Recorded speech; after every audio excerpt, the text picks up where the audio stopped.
అందరూ నమస్కారం చేశారు. వీడు పెద్ద తమ్ముడు భీముడు, వీడు అర్జునుడు, వీడు నకులుడు, వీడు సహదేవుడు అని. భీముడి పేరెత్తేటప్పటికీ ముఖంలో రంగు మారిపోయింది. లోపల నుంచి కోపం దహించేస్తున్నట్లుగా అనుకుని ఆ భీముడిని దగ్గరికి పిలిచాడు కౌగిలించుకోవడానికి ధృతరాష్ట్రుడు.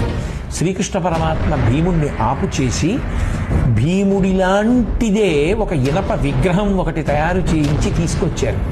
దాన్ని ధృతరాష్ట్రుడి దగ్గరికి తోశారు.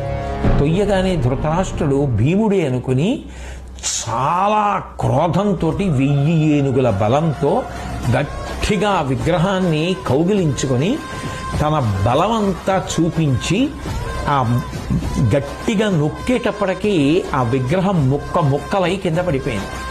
ఏమీ తెలియని వాళ్ళ అమాయకుళ్ళ భీముడి పేరెత్తి నాయనా భీమా ఎక్కడున్నావు అని దొంగ ఏడుపు మొదలెడితే శ్రీకృష్ణ పరమాత్మ అప్పుడు భీముడిని దగ్గరికి పంపించి, ధృతరాష్ట్ర మహారాజా, నువ్వు ఏం చేద్దామనుకున్నావు అనేటటువంటిది లోకానికి అంతటికీ తెలిసిపోయింది. నువ్వు గ్రుడ్డి మహారాజువు గాని వీళ్ళందరికీ కళ్ళు ఉన్నాయిగా, నువ్వేం చేశావో తెలిసిపోయిందిగా, నువ్వేమన్నావో వినపడింది కదా అని చెప్పి దగ్గరికి రాకుండా ఆపి ఇనప విగ్రహాన్ని పంపించాను. ఇదిగో భీముడు చూడు అని పంపించాడు.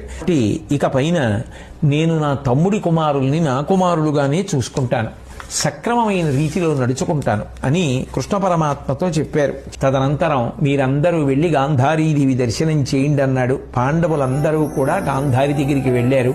ఆ ధర్మరాజు ఏడి, ఆ రాజు ధర్మజుడేడి అని అడిగింది. లేచి 2 చేతులు పైకెత్తి నొసటన చేర్చి నమస్కరిస్తున్నటువంటి సమయంలో గాంధారీదేవి కళ్ళకి కట్టుకున్నటువంటి కట్టు కొద్దిగా జారినంత మాత్రం చేత ఆవిడ కోపంతో చూసిన చూపు ధర్మరాజు గారి యొక్క పాదములకు ఉన్న వేళ్ల చివరి భాగాలకి తగిలేటప్పటికీ అవి కవిలిపోయాయి.